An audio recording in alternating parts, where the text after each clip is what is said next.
proven and tested po ang green barley na talagang nakakatulong ng malaki sa mga mag-asawa. Bakit? Ang dami na pong nagpapatotoo dito. Okay?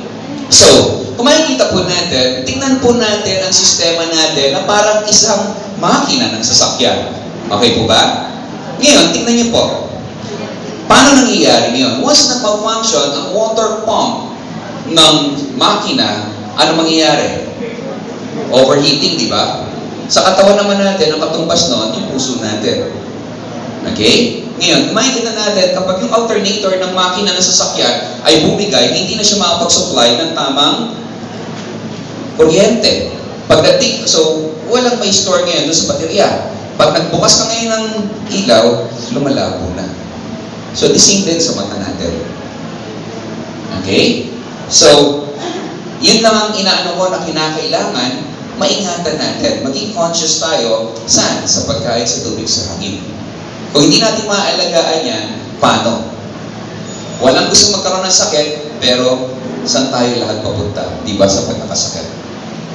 Okay? Ngayon, makikita po natin, all diseases are caused by chemicals. All chemicals are body need except for oxygen and water can be taken through food.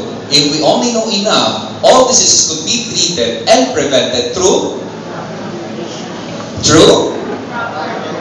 Ang tanong, meron pa ba tayo niyan ngayon? Hello? Yan pa rin ba ang pinakakain natin sa mga mahal natin sa buhay? Ayaw natin magkasakit, remember?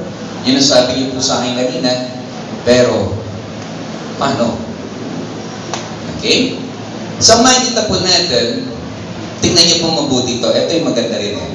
So, 90 to 100, minabuhay noong unang panahon. Yung mga ninuno natin, tama? Ito, makikita niyo naman dito sa illustration na to, na yun talagang pagkakaiba. Tingnan niyo po mabuti ito. 90 to 100 years old, tumatagal ang tao dati. Pero ngayon, wala na. Ngayon, ano ang meron sila noon na wala tayo ngayon? Ano ang meron tayo ngayon na wala sila noon? Okay? Tingnan niyo po mabuti. Pagkain kinakain nila, may chemical? Tubig na iniinom nila? Hangin na nilalangkap nila? So, tingnan niyo po mabuti. That is the reason why mahaba ang buhay nila. Anong oras sila natutulog? Wala pang kuryente nun. Walang TV, di ba? O, anong oras sila natutulog? Alas 5, alas 6, tulog na tao dati. Tama, mali. Ngayon, parehas pa rin naman. Alas 5, alas 6, kaya malang umaga. Tama? So, yun yung problema natin. Lalo na nagtatrabaho sa call center. I don't know kung may nagtatrabaho po sa call center dito. Meron po ba? Nako, dapat maging matalino sila. Bakit? Kasi, kung titignan po natin, bakit mas mataas ang bayad ng mga empleyado pagkagabi? Di ba midnight differential? Tama? Tama po ba? Ngayon, bakit mataas? Ano pagkakaiba? Eh, parehas din naman ng 8 oras ang trabaho. Ito po yun. Ang katawan kasi natin, nag-start siya mag-repair at mag-detox alas 7 ng gabi.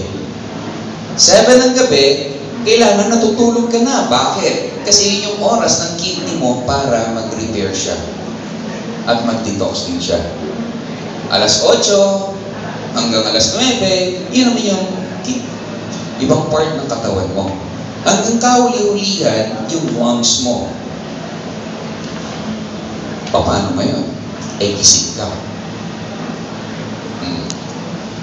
So, yung mga nagtatrabaho sa call center, anong ginagawa pa? Bukod sa stress sila sa trabaho nila, bukod sa pa. Paglabas nila, pag nag-break, dahil stress sila. Tama? Ano pa? Pagkatapos sa trabaho, magkakayayaan pa. Tingnan niyo po. Ayaw. Tanungin mo sila, ayaw nila magkaroon ng sakit. Pero ano ang ginagawa nila? Okay? So, makikita po natin, sa panahon natin ngayon, maswerte na ang tao umabot sa 50 to 60 years old na walang sakit. Mag-survey po kayo. Mag-survey kayo. Dalawa lang naman nasasabihin sa inyo eh. Wala akong sakit. Kasi, nagpa-check up siya. Nagpa-general check up siya. Pero yung isa, wala rin siyang sakit dahil hindi niya alam na may sakit siya. Kasi hindi naman siya nagpapa-check up eh. Tama, mali. Okay? So, makikita po natin, tugtungan ko lang po ito. Tignan niyo po ngayon sa panahon natin ngayon. Sa pinag-aaralan natin, wala na tayong kinakain na walang chemical. Nalalanghap na hangin na walang chemical. Iniinom na walang chemical. Punong-puno pa tayo ng problema. Sino walang problema? Taas ang kamay. Sino walang problema? Taas ang kamay. Wala. So, ano yun? Stress. So, once, alam po ba natin, ang stress ang number 1 killer sa sistema natin. Yes. Kaya kanyang atakihin sa puso, pwede kang mabaliw o pwede kang pumigay nang hindi mo naman malaya. Okay? So, kung makikita po natin, dagdagan po natin ng konti pa para mas makita natin na mas maliwanag pa. May nabuhay nung unang panahon, 969 years old, si Methuselah. Nasa Bible po yan. Okay? Pero ang point ko lang po dito is gusto ko lang pong ipakita sa inyo na bakit mahaba ang buhay ng mga tao nung unang panahon. Bakit? Fresh ang pagkain, fresh ang tubig. Fresh ang tubig, ang hangin na nalalanghap nila. Tama ba, Len? May problema ba tao na? Meron, pero hindi kagaya ng problema natin ngayon. Tama ba, Len? Okay? Ngayon, ang masakit sa panahon po natin ngayon, umabot ka ng edad na 50 hanggang 60, na A1 condition ka, pollution. Okay? Pero pinakamasakit naman, eto. 21 years old, inaatake na sa puso. 10 years old, high blood na. 7 years old, diabetic na. Ang pinakamasakit sa lahat, alam niyo kung ano? Yung nag-anak ako sa binyag last year. Ano niyo po yung inanak ko sa binyag? Diabetic na. Baby pa lang. Nanay. Genetics? Mana-mana? Di ba meron tayong kasabihan na, ay kasi lahi kami ng ganito eh. Lahi kami na may mga diabetes, lahi kami ng merong high blood, lahi kami ng ganito, ganyan.